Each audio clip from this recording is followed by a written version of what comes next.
Welcome, listeners, to another episode of Listen, Learn, and Love, hosted by Richard Osler. I have an early release missionary. Some people like that term. Some people don't like that term. I use it just kind of factual to introduce who is going to be on the podcast. It's my friend Frasier Perez. Welcome to the podcast, Frasier. Yeah, thank you for having me. Frasier's 19. He grew up in Temecula, California. Some of you will know who that is. That's a beautiful part of California. Graduated from high school in 2020, then headed out on a mission. He was originally signed to Trinidad, Tobago, Port of Spain. I think that's in the Caribbean islands. Yeah, it is. Yeah, the mission encompasses a couple different islands. So I wish we were all in the Caribbean during this winter, and that's a beautiful part of the world. I've never been to those islands, but like many missionaries during COVID, was reassigned. So he was reassigned to McAllen, Texas. And we'll just talk about his experience with home MTC and then getting to Texas and then understanding he had pretty significant emotional health issues that he had to deal with kind of in private, then more in a public way that led him coming home. Frasier's hopes, we'll talk about that. His hopes are career-wise to major in film. And he's grew up in an active LDS family. He's the middle of three boys.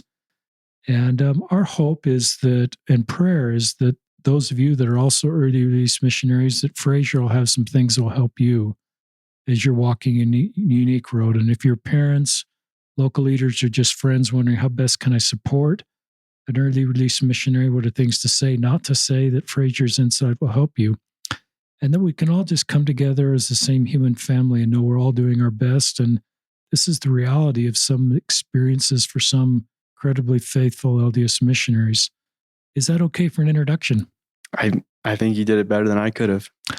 So, just usually we kind of start at the beginning. So before we do that, just tell us where you were and how you opened your call. I always like to hear this. So I'm assuming you get an email. So just walk us through that. Did you open that alone? Did you open that with family? Share a little bit about that experience for our listeners. Yeah. So after I graduated high school, just like every other young man who grows up in the church, the next step in life was a mission, and I looked forward to it. And I was told my entire life I would go on a mission. So I worked on my papers, and about, 6 months after I graduated, I got my call. And so we had invited some close family friends over, some great friends from high school that I grew up with. And it was funny. I remember my brother coming up to me right before and saying, like, "I'm so nervous for you." And like, he was more nervous than I am. I was just so sure that my mission experience would be great. And we were in the living room. I opened up my phone and opened the email and clicked on the link, and it said I'd be called to serve in the Trinidad and Tobago mission. Did you know where that was? Funny enough, no. Everybody thought at first I was going to Spain. Because it's, Port of Spain. Right, yeah. So everybody's like, "Oh, congrats, you're going to Spain." But then a close family friend of ours corrected us and said, "Wait, no, it says Trinidad and Tobago. That's very different." But yeah. And what year and what month did you open this call? So I opened up my call, I believe, in 2020. And I began my mission on January 6th of 2021. Did you know, I'm just trying to put in the context of COVID, people when they're opening their calls now know that they might not go where they're assigned. Was that a possibility? Was COVID a thing when you opened your call, or was it a surprise then you couldn't go there and you got reassigned? It was very much a thing. There was the possibility to be reassigned. It wasn't something I knew for sure. I actually learned about my reassignment while in the online MTC. My stake president gave my dad a call one day and said, "Oh, he'll be going to McAllen, Texas for his reassignment." So that was pretty exciting. How did you feel about that? It was cool. I thought, like, oh, awesome. I get to serve in two different parts of the world. So I was really looking forward to it. And did the language change? No. So I served a Spanish-speaking mission, or would have in both. But from what I learned, Trinidad did have a couple other languages mixed in as well. So For our listeners who aren't familiar with home MTC, introduce that to us, how long that is you're learning a language. Just how long of a period of time is that at home? It was really new and different and just experimental for me and my entire family. Again, it was introduced around the time of COVID, so it was new across the church. I really enjoyed it, actually. To my surprise, I thought I wouldn't care for it, but it was really nice spending a couple hours learning about the gospel.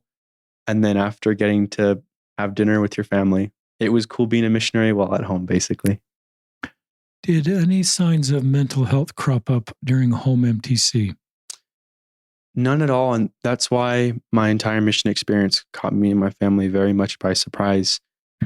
Other than serving my first 6 weeks in the MTC at home, I loved every moment of it. It was so cool to learn as much as I was learning and to make all the friends I was. And it was great. One of the things I'm picking up, and this is new for me, all of our kids are post-mission age now, is the benefits to the family of home MTC. I've talked to families just how much they love having their full-time set-apart missionary in their home and the influence for good that is on the whole family, younger siblings, older siblings, the parents, just the spirit it brings in their home.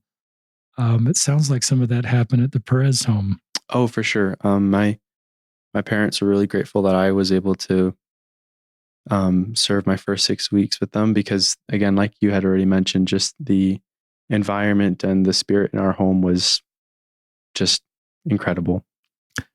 And talk then about how home is. Talk about then flying to your mission headquarters and being assigned to your first area. So things didn't go to plan just the minute I left the home.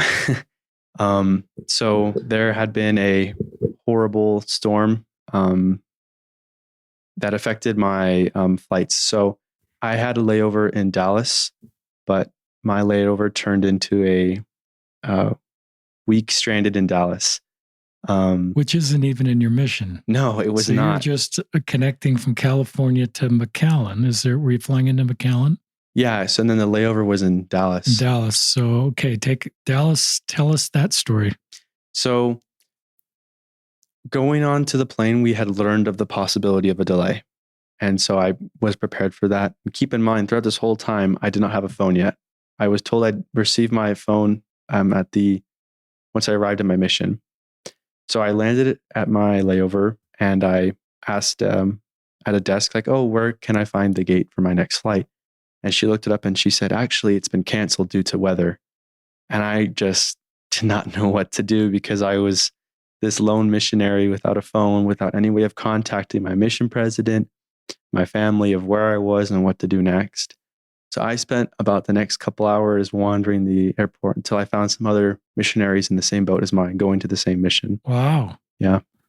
Tell us more. So then you've got a group that are trying to get to McAllen. Right. So now we're this group of 5, two elders, including me, and 3 sisters. So they had phones and our president had contacted them and said, we set up a hotel for you. Find an Uber or a way to transport there and you can stay the night there. So the mission president had set up 2 different rooms in 2 different hotels for me and this other elder and the sisters. But again, due to the weather, there were power outages. So our hotel, me and my temporary companions, was closed down. So we had already dropped off the sisters, but we had nowhere to stay. So we were freaking out, like, we can't stay with the sisters. We don't know what to do. So we texted them. And thankfully, the church had booked them 2 separate rooms. So we were okay. We drove back. It was just a long night. But that week was actually really fun. It wasn't much to do since we just waited in a hotel room. But it was so cool because nearby members in the area had learned of our story and how we were stranded. And they reached out to us like, oh, we'll take you to the grocery store. We'll get you groceries. If you need food, just let us know. And it was great. Yeah. And is this what month is this? This would be February, I Yeah. believe, because it's 6 weeks into my mission. So this is, I'm sort of thinking what was going on there. There is this major winter storm going through Texas. Right.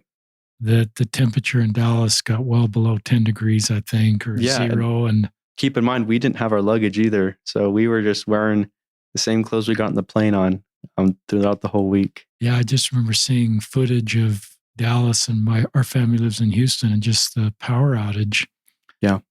So you're living that reality. That makes more sense why it took a week. Because I'm thinking a missed flight with a thunderstorm going over Dallas usually isn't a week. Wow. So you're in the middle of that major, sort of one of the biggest events that's ever happened in Texas. Yeah, but it was a fun experience. It was interesting. How did you learn you could finally get to McAllen? It was just through the other missionaries I was with who had phones, communicating with our mission president, saying, we finally got you flight, be at the airport at this time, and we'll meet you when you land. That flight's not a very long flight. It took 7 days to take. Yeah, it was exciting getting on the plane again. And I realized you couldn't drive to McAllen because the roads are undrivable. It wouldn't be safe to drive, even if a member said, hey, I'll load you up in my van. And funny enough, and take you to the McAllen, because that is something logistically could be done, but probably not a good idea given what was going on. And that was discussed because we actually ran into one of our mission president's counselors. We were stuck there.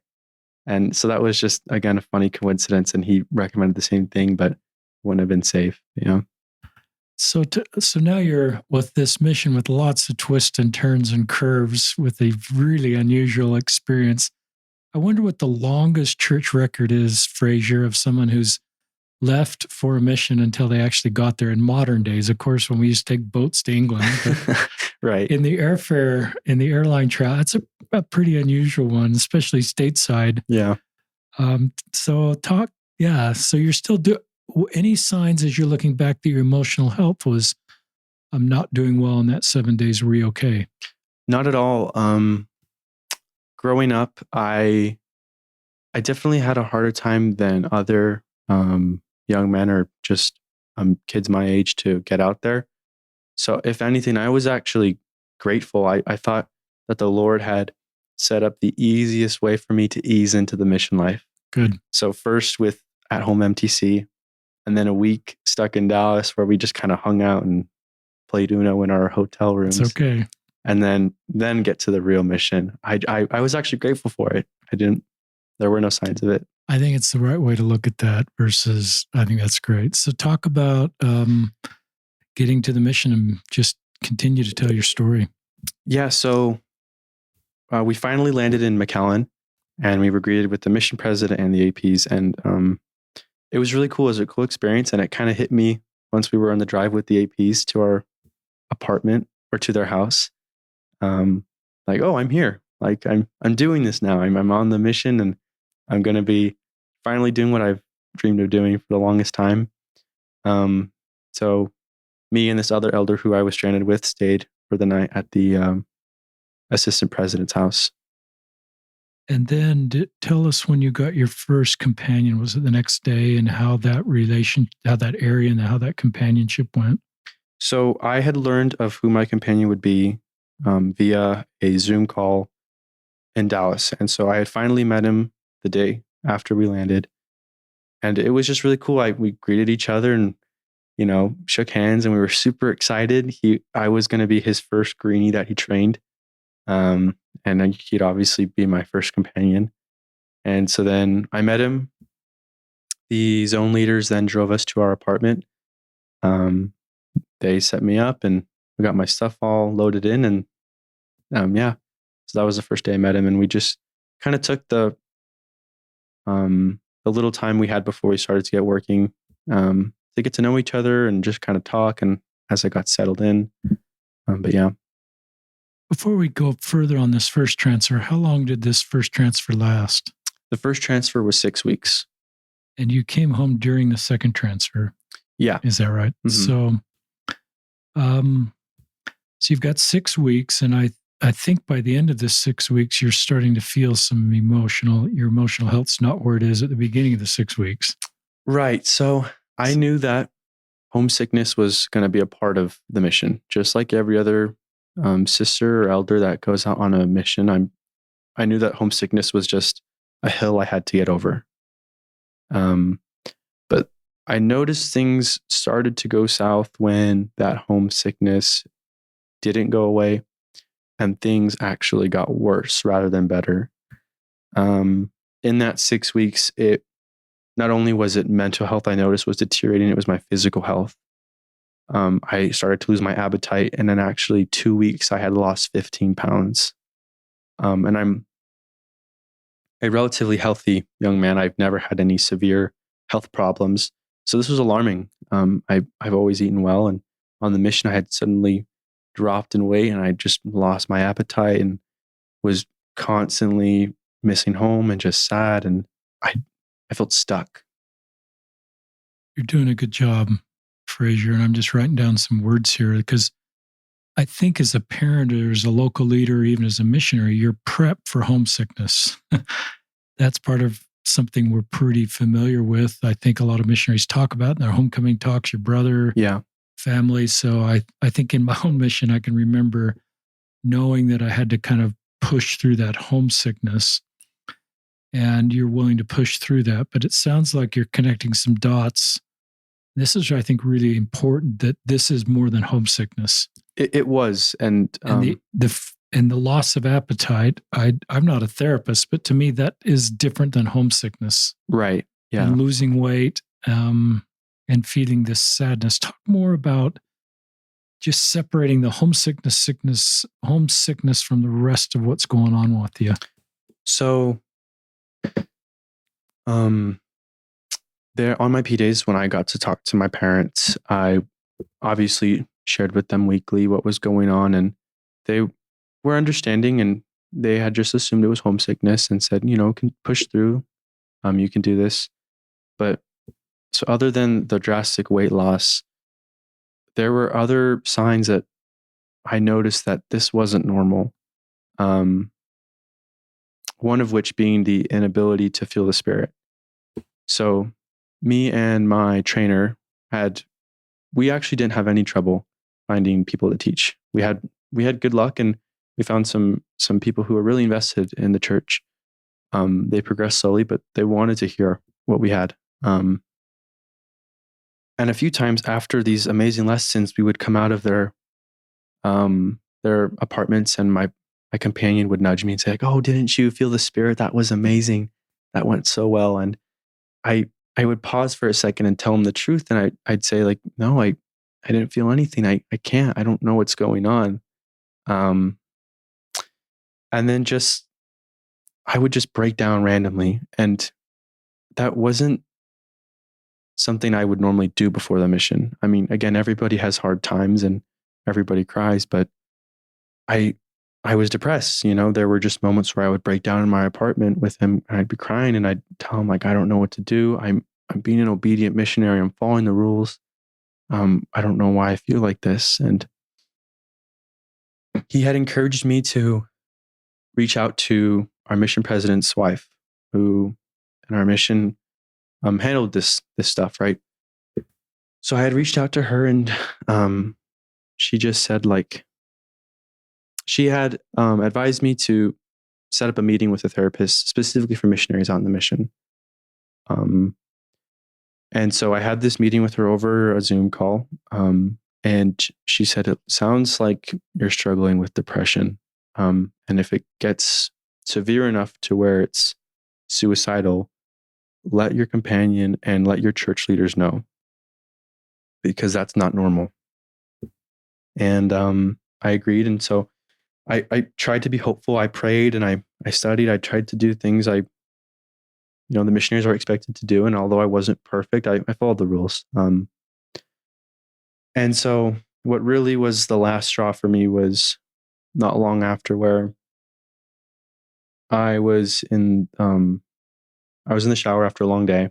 Still in your first transfer? Yes, this is all my first transfer. And I just broke down. I just felt alone, and I didn't have anywhere to escape to. I just felt stuck. And immediately thoughts of suicide came into my head. And I just knew that wasn't normal. I caught myself right after, and I thought, this isn't right. So I had let my companion know. And again, throughout this whole time, keep in mind, I was in close talk with my mission president's wife. And so there was this one day where we were proselyting, and my companion got a call from my mission president's wife, and she asked to give the phone to me. And so she asked, Frasier, I learned that you are having thoughts of suicide. Is that true? And I said, yes. And she said, Elder Perez, tell me honestly, do you feel that you need to go home? There's no shame in that. And I don't know why, but I felt shame in saying yes. Like I need to go home. Like I don't know what else to do. So then my mission president was doing everything he could to help me. So this is now towards the end of my first transfer. He had met with me and said, why don't we give this another try? Like, let's not jump the gun, and I'll put you in a YSA ward with in a trio, and let's see if things get better, right? And so that was the case. I was then transferred to a YSA ward, which was amazing. I met some great people who I'm still in contact with, and my companions were understanding. But things didn't really get better. They're pretty stagnant. So about 2 or 3 weeks into that transfer, I had received my itinerary to go home. And that was difficult because it wasn't a successful return home. It wasn't, I had completed the 2 years. I had learned, everything the Lord wanted me to learn, and it was time. It was early. It was an early homecoming. That was very emotional for me. Frasier, just thanks for the courage to share your story. It takes a lot of courage just to talk about your hard parts of your life that some ways you don't want to talk about, but I think talking about takes the shame and helps other people. I have a few questions that come to mind. Did your mission mom proactively ask you if you were suicidal, or did you bring that up for the first time? I think I had, looking back, I don't remember. It had been some time ago, but I had brought it up first to my companion, and then I had mentioned it to the therapist. But then my mission president's wife had asked me. So I don't think I had directly told her before. I think she had asked me first. The first time I had shared thoughts of suicide was when me and my trainer were having lunch in our apartment, and I had briefly mentioned it, and he just paused and asked me, like, wait, what did you say? Because he was very caught off guard. He didn't realize it was that severe. And his reaction to it better helped me realize that it wasn't something to take lightly. That's cool. There's actually a lot of really cool things that happened in this story. That you talk to your companion. That's after the shower and the breakdown in the shower. Yeah. And you talk to your companion and you told him I have feelings of suicide, and he stopped the conversation and wanted to talk about it versus not talk about it. Right. And it helped. It did help a little bit to talk about it. Obviously the feelings were still there, but it helped to know I wasn't alone and people knew what I was going through, and I had that support. My family was there to support me. My companion, it was helpful.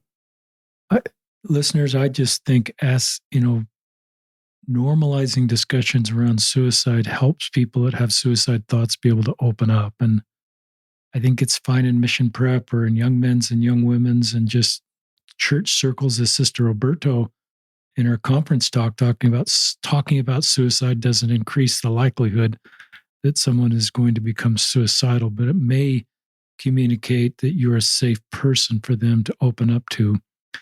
And so it takes a lot of courage for you to go from the feelings of that shower to being able to open up to a companion, a therapist, your mission mom, and family members. And I think that's a great ministering story that's going on where you need the help you need to get through. Go back to, so you've taught this lesson and your companion nudges you and said, well, didn't you feel the Spirit? And what did you conclude in your brain or your heart that you didn't feel the Spirit? Did you think that was a spiritual weakness, or did you recognize that was your emotional health was in such a bad place you couldn't feel the Spirit? I'm just trying to take you back to that moment, what you were concluding about your experience. At first, I thought it was a spiritual weakness, because before the mission, yes, I had spiritual experiences, but I always felt it was a little more difficult for me to feel the Spirit than others. And I just thought, that's the way I am. But then when I realized, like, the lessons we were having, people saying yes and wanting to commit to baptism, I should be feeling the Spirit in some sort of way, and I wasn't. Yes, I did have spiritual experiences that were amazing, and I greatly cherish now. Some being dinners with this amazing member family that would feed us dinner every Sunday. They're just angels on earth. I love them dearly for how much love they showed us, and their home felt like home to me. And so it was a safe place. And I also, looking back, remember there were lessons that I felt the Spirit and that I did I did enjoy. And I also want to make it clear, I did engage in the lessons. I didn't let my trainer do all the talking. I did grow up in a Hispanic home, so Spanish wasn't completely foreign to me. So I understood what was being said, and I understood how to say some things, not all, but I was engaged in the lesson. It was, at first I thought it was normal, but then considering the events and the things that we had the opportunity to encounter, it wasn't normal. I'm going back to the relationship with your parents, because you've got great parents.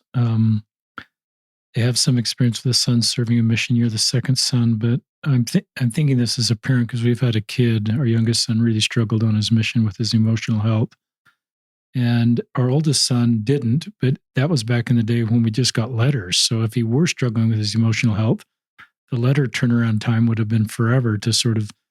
But now with FaceTime, wherever you were communicating with your family, I think that's one of the things that's really helped, is that parents can better understand the emotional health of their missionaries because they have this direct contact. That can be alarming, though, because parents then are more aware. Right. But it could also be life-saving and some life-helping, life-saving. Talk about, how much were you telling your parents about the true state of your emotional health, or were you kind of keeping that for a period of time with your therapist and your mission mom? So I had kept my parents updated on things that were happening as they were happening. So every week on P Day, I would keep them updated, and they would listen. And it was new for them, like it was new for me. It was a different area that none of us had ever experienced before. So at first they were, and again, I understand, because they had never been in my shoes, they were confused. They didn't really understand what it was really like to have these thoughts and to feel this emotion of depression constantly. But over time, they began to understand it more the same way I did, because I was learning it with them. This isn't something I necessarily was experienced on. Looking back, it's possible that I had struggled with this in middle school, but I don't know, because I never received professional help. And I always just thought I was, a middle school kid finding his personality and growing up, going through puberty, and it was a part of life. But looking back, I wouldn't be surprised if there was some sort of depression and mixed in there, which is why it makes my mission experience less of a surprise, because mission life is different from normal life, right?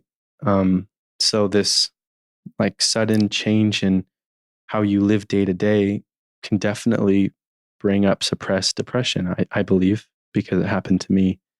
Again, I don't know if I struggled with it before, but knowing how I am, I wouldn't be surprised if I struggled with it when I was younger. It's a good insight. Did you talk to your parents about feelings of suicide? I did. And again, that was hard. It was hard to tell your parents, hey, I have these thoughts and I'm scared. I don't know what to do. I don't want this to happen. I don't want to hurt myself. And of course, it's not good news. They were sad to hear it. And they were praying for me throughout all of this. Why did you tell them that? Because some people wouldn't. They would keep that from their parents. They wouldn't want to worry their parents. They would keep that from them. I love my parents very dearly, and they love me, and they've made that apparent. They love me and my brothers all the same. I knew that they were a safe place I could turn to. And I think that's what's really important. So people who know of or are close with somebody who struggles with these sort of challenges, make sure that you're a safe place that they can turn to. Just an ear to listen or a shoulder to lean on.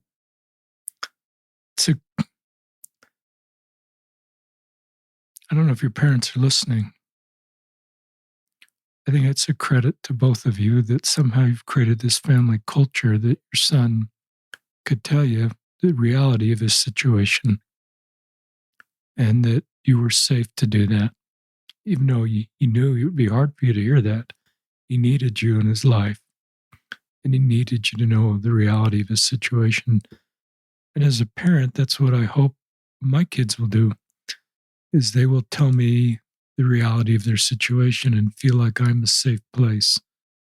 But for you to be able to open up to your parents about that, to me, is a beautiful part of your family story. Thank you. Yeah. It's a credit to you that you were self-aware of yourself and perhaps even humble enough to say, I need help. Yeah. Sometimes culturally and I've got tears in my eyes thinking about this, listeners. Culturally, sometimes I'll figure this out on my own. I'm not going to bother anybody with my situation. It's going to add to everybody's burden. Mm-hmm. I think it's a credit to you that you knew you needed help and you were humble enough to ask for help. And you recognize that's part of the plan, that we need each other. We're not meant to figure everything out on our own. Yeah.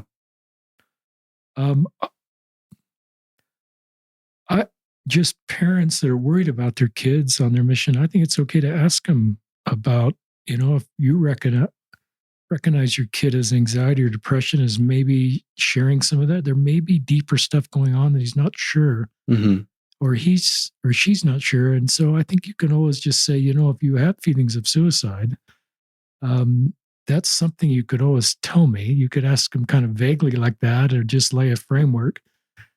You could, even before your kid leaves on a mission, or you could do this just in your family circle, regardless of a mission, starting at age whatever, 10, that, hey, if anybody in this family is having feelings of suicide in any situation, that conversation isn't going to cause your kids to increase the chance they're going to have suicide. It just helps them know that mom and dad are a safe place to turn to. Yeah. And not just parents, but siblings too. My older brother definitely was a safe place for me when I was younger. So like I had mentioned before, where middle school was hard for me, whether or not that was depression, for sure, I don't know. But my older brother definitely was there for me. There were nights where I was up crying, and although it was late, he sat there and let me talk, and he let me be someone to depend on. And so, yeah, I'm lucky to have the siblings that I do. So they've just been a blessing to me as well. And this is tough stuff. I mean, I have a book coming out in March, and one of the chapters is our own son's journey with scrupulosity, which is different than your experience, but it led him to some of the same feelings. He got in a really, really dark place, and we had some of these same conversations with him. And we felt like eventually he was in a safe enough place emotionally to continue. COVID brought him home after 9 months. And that sort of then got him, but he was, he'd made some real progress, and I recognize every story is different, but yeah. was a difficult experience as a family, but in some ways a beautiful experience as a family as we just came together.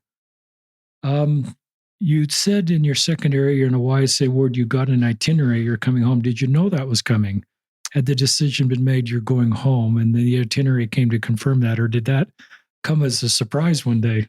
So yes, that I knew that was coming, but it still was bittersweet news to receive that, because I knew it would help me, but I just didn't want to return home yet. I hadn't completed my 2-year mission. So I was again in close talk with my mission president's wife and my family, and it just overall the conclusion was I should return home, but not everyone was on board. And that's again what made it. I would lie if I said it didn't make it more difficult. One of my mission leaders had told me, and I won't forget this. He had said to me, "Let me know when you want to give up." And it was hard to hear that, because it wasn't a matter of wanting to give up. This was something that I had looked forward to my entire life. And now being here, it was hard that I couldn't fulfill it. I couldn't complete it. Wow, So that's painful. it was. And I just urge again, any church leaders or family members, like, be understanding. It's not something that can necessarily be controlled. It's not a matter of giving up. It's hard. Was there kind of a final event that led to coming home? Or was it just kind of the cumulative reality of, we've tried everything we can. You're not getting better. It's time to go home. It was just a culmination of all the events that had occurred. It was just a realization that although the mission should be difficult and it will spiritually stretch you and let you grow, the Lord wouldn't ask me to go through what I went through. He wouldn't ask anybody of that. So yes, although it was hard, it was also a realization that it had crossed the boundary of too difficult. I love the words, "The Lord would not require me to do something like that." I agree. And I think you're intuitive enough to recognize and have a good enough relationship with Christ to know that. And this is not a spiritual weakness. This is not a lack of desire. It's a reality of your situation. And you're right.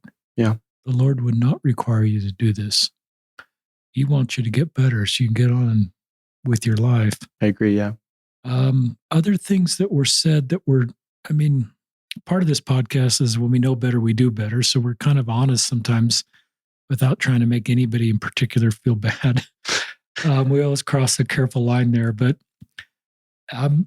I'll maybe get back to that question, but I want you to, what was it like to return home? I assume you did not have a 7-day layover in Dallas. I don't know if you connected through Dallas. I did have another layover, if I remember correctly, but then no, I was not stuck. So I got home and I was greeted with my family and my mom hugged me, and it was a tender moment. I just looking back, it was finally, it was sweet to hug my mom again, and to physically be in that safe spot again. So we drove home. The airport was about an hour from our house, and I met with my stake president. And so his son had struggled with similar difficulties, and so he was understanding. It was hard. Other than the initial return home, there were the looks, and there was the feeling of disappointment from my home ward. I can't tell you how difficult it is to return home early and walk in to your home ward and have to, explain to everybody, or, everybody greets you. "Oh, hi, it's been a minute to see you." And, it's hard. I could feel the looks. I could feel the judgment. And that's just something I hope would change. And I want to change, because we don't know why a sister or an elder returned home. It could be for a number of reasons, and I've been there. I've judged, and we're not in any place to do that. We don't understand somebody's struggles and until we've been there. But yeah. Talk about things that were said that were good. Give advice to people that want to be prepared when you walk through the door to say the right thing or do the right thing or give the right look. Any suggestions just to make that experience better? So I had received a handful of phone calls from church leaders in my home stake calling me and just saying, Frasier, I am proud of you. I know that the Lord is proud of you. Wow. And it was very emotional for me, and it was special for me because those people, although they didn't understand where I was, they were kind. And I had members who had went through similar struggles on their missions reach out to me and said, if you need somebody to talk to, I'm here. I know where you've been. I've walked those same steps. You can talk to me. So just being a understanding and friendly person reaching out saying, hey, I'm proud of you. We love you. Really helped. And it did wonders when it comes to feeling better about myself and the overall recovery process at home. What were things people said that weren't helpful? So I had briefly touched on it, but a church leader had said, let me know when you want to give up. And that did not help because I stated, it wasn't a matter of giving up. And although nothing was said, but the looks given and I could just feel the attention I was getting walking in to church early, or having returned early. I think what can change that is just, again, remembering that we don't know what's going on. We don't know what they're struggling with. And that's not up to us. I've seen some church leaders conducting the meeting, like a bishop or even a stake president, step forward and sort of address the elephant in the room, so to speak, and welcome home Elder Perez and sort of take the lead of what we, express his feelings about you being back. I've heard some missionaries have really liked that, and some missionaries have been embarrassed for the attention that is. Yeah. I don't know if any of that happened for you or if you would have liked that idea.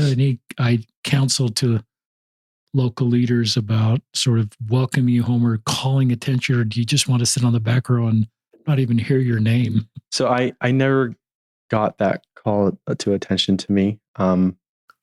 And I actually didn't know that. That's actually, that's news for me. I didn't know that some church leaders did that. I think that it's up to the individual. I think some would appreciate that and appreciate the love from those leaders. And I think others would prefer the staying in the shadows, so to speak. For me personally, I don't know. I wouldn't know how I feel about it until I was in that spot. But whether or not it was public, definitely feeling the love and appreciation from leaders especially helped. Do you still remember the name of the leaders? You don't need to say it, but yeah. Do you remember who texted you that week before you came to church? I do, and I won't forget them. They have a special place in my heart. There's a golden nugget in there, and I think if we want to let someone know, if we hear they come home on a Wednesday, they're going to be at church on a Sunday, is to get word to them that I love the words that these leaders use. I am proud of you, and the Lord is proud of you. And I believe that's absolutely true. And I think to make the Sunday experience better, perhaps, this is something I've never thought to do, is to reach out to somebody before Sunday. Yeah. And send them that message, because I know that if they then saw me on Sunday, they know how I feel about them, and I'd be a safe person for them. Right. And they wouldn't be wondering about me and how I feel. And then I've seen some, in our stake president's done a wonderful job a couple of times of, and so I think a stake or a bishop or a stake president could even talk to you, Frasier, in it, and this can't be done for you, and say, would it be helpful if, I just welcomed you publicly and shared my feelings about you, or would you rather not have any attention? So that could be something that could be processed with the missionary. Oh, for sure. Before on Sunday, because some missionaries might enjoy that, just to have the cover a bishop or stake president could give them. Mm-hmm. I've even seen a stake president raise his hand. Now, this isn't a handbook thing, but he just says, anybody would like to join with me in welcoming home Elder so-and-so, please raise your hand. And to see that whole congregation with their hands raised for that missionary was deeply moving. Now, I'm not saying, listeners, let's start a new thing here. Right. But there's nothing that was not against any handbook thing. It was just an inspired moment to a visual imagery to how that ward felt about that family. Yeah, and I don't see how that would do more harm. I agree. And church leaders, it would help to reach out and say, hey, how would you like me to handle this? Do you want to keep it secret or public, or, and just, I don't see the hurt in it. The other thing I've tried to do, listeners, is when a missionary comes home is spend my mental energy trying to think of what I can do to lift them versus trying to understand the backstory of why they're home. There's all these reasons someone comes home, and sometimes we can rank them in our minds like, oh, if you tore your ACL, we get that. Yeah, of course you had to come home. Maybe on one end of the spectrum, on the other end of the spectrum is, an infield mess up or a belated confession, and basically you're coming home because of a worthiness issue. And culturally, that's kind of on another end of the spectrum. And maybe there's a part of our brain that wants to know the backstory, but I think it's none of our business. And I think it keeps us from ministering and lifting the burdens of others. And we shouldn't treat you any different, regardless of the reason you came home. If it was a torn ACL or you messed up in the mission field, I think you need to feel the love of your congregation in that critical time. Yeah. Any thoughts on that? No, I agree. I don't think that you're like the severity of the reason to return home should equal the number of, or the amount of love you receive. You said that a lot better than I did. I think that's the way Christ would treat us, Frasier. So talk about being home. Did your mental health, sometimes that doesn't immediately solve your emotional health because you're still dealing with that, but sometimes it clearly makes an improvement. So talk about coming home. So things didn't necessarily immediately improve. It was slightly better, but it wasn't night and day. The depression that I had struggled with on the mission, I think looking back, was more of the shock of missionary life and just being thrown out of my home life. And then the depression I struggled with coming home was having to deal with the fact I returned early without wanting to. So it was depression for two different reasons. But once I was home, we reached out to a professional doctor, and I took a questionnaire, and he would ask me questions basically on 1 to 10, how do I feel in this way, or et cetera. And so we got to the suicidal question. And obviously my response for that wasn't necessarily positive. I was honest and said it was something I struggled with. And so when we finished the questionnaire, he said, that's what we want to focus on. We want that number to go down to 0. So I was prescribed some medicine, and that was something I took. And along with the medicine, I took 6 courses with a therapist. And she was great. She was really helpful. So not only was the medical part of it what helped, it was also the spiritual. Looking back and seeing why and how I got better, it reminds me of the story of I don't know if it's a true story. It may just be a little short, cute story with a moral, but of somebody, asking a church leader to pray or bless their crops that they can grow, but they haven't done any work for it. Basically, faith without works is dead, right? So I had done my part of going to a doctor, receiving therapy, taking medicine, and I had also prayed and studied and asked for help. And so a combination of both the spiritual and the medical part had both helped me to get better. And it wasn't immediate. It was several months, and it was slow and steady. There were times where I crashed. It was ups and down. It wasn't a steady uphill. It was a roller coaster of emotion back home as well. That's helpful. There's a lot of hope in that. And you're very self-aware of your own journey and connecting dots that I think is helpful as you share with others. Did people at church say, when are you going back, Frasier? And sort of make the narrative about, instead of getting you better, letting you sort of self-determine your best path forward, did people in your life say sort of, the goal here is to get you back? And I don't know. And I don't know if that happened and if that was helpful to you or triggering for you or. It did happen. And I was expecting it. I did have church leaders come up to me and say, there's always a service mission, or, hey, so when are you coming, or when are you going back? And then I had others that were more understanding.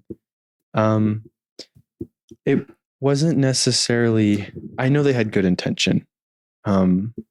But it wasn't necessarily helpful because it made me feel more pressure from others around me. Because not only was I home, but then I realized, oh, now I have the pressure of going back out.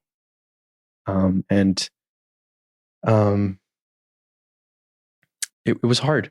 And it's something that I still struggle with today. But yeah, it was something I was talked to about by several individuals. How do you call yourself a return missionary? When people say, did you serve a mission? What do you say? It was weird at first. Because after I had gone back from my mission, a couple months later, me and my family moved up to Utah.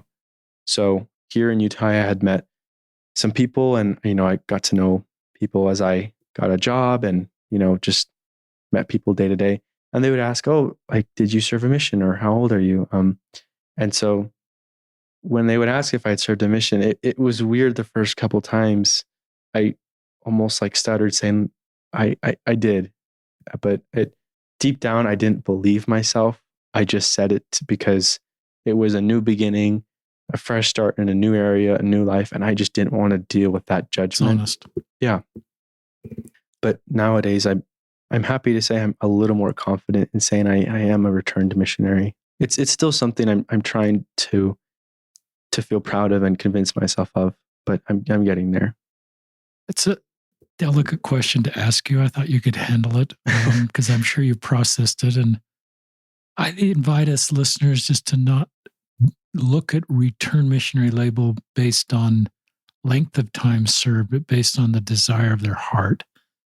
And you certainly accepted that call and did the very best you can. And I think our Savior would call you a return missionary and know you did your very best. And your mission continues with just the things you've learned and your ability now to help people in a way you never would have been able to help. So it's complicated a little bit because I don't know when, I just think you're a return missionary. And I think it's a little awkward at 19 saying you're a return missionary because people go, wait a second.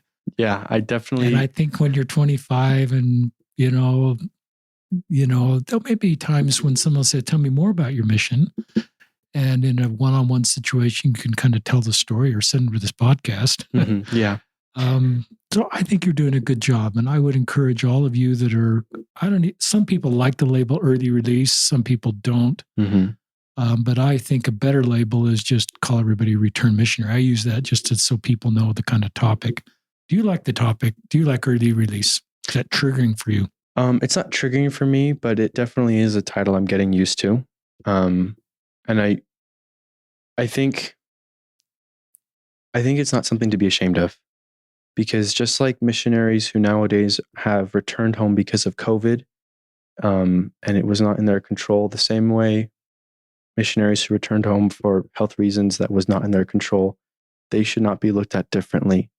And like you said, I like what you said, it doesn't matter the length of time. The longer you are on a mission doesn't make it more valuable or more worthy. If you accepted a call and you went out with a desire to go and you were worthy, then it's as equal to somebody who completed a full 2 years. What have you learned what Christ-like attributes do you think you've refined because of this experience? I've learned that I don't need a missionary name tag to help people. You touched on it briefly just a second ago, and I learned from this entire experience that a mission is a lifetime calling. Now, although you may not go out every day teaching the gospel door to door, what you can do is take any opportunity to serve or to be kind and to be an example, to be a good neighbor, a minister, etc. I haven't been the best example at it because life's busy and I'm preparing for college, but I would like to think I'm helpful when I get the opportunities to, and I take the chances to serve when I can, and I encourage everybody to do that, even missionaries who had completed their mission. It doesn't end after that.